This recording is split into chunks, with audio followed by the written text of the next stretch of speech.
अशी मैत्री पण खूप कमालीची मैत्री आहे. म्हणजे एकीकडे वसंतराव आणि पुलंची मैत्री आणि एकीकडे कुमारजींची आणि वसंतरावांची मैत्री.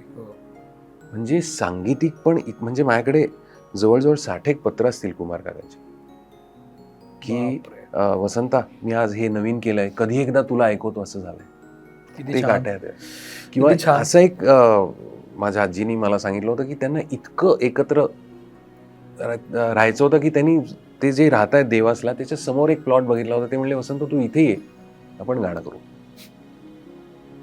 तर इतकी ती किंवा बरेच दिवस भेटले नाही म्हणून 2 ओळी त्यांनी माझ्या आजोबांनी त्यांना पाठवल्या, फक्त 2 ओळी लिहून, आणि मला त्या 2 ओळी सापडल्या. तर त्यांनी लिहिलं होतं, मैं आऊं तोरे मंदरवा पैया परन देहो मेरो मन बसिया.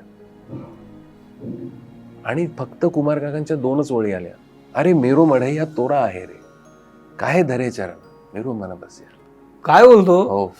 आणि नंतर अनुपराग विलास मध्ये त्यांनी ती बापरे बंदिश मधुवंती मध्ये बांधली.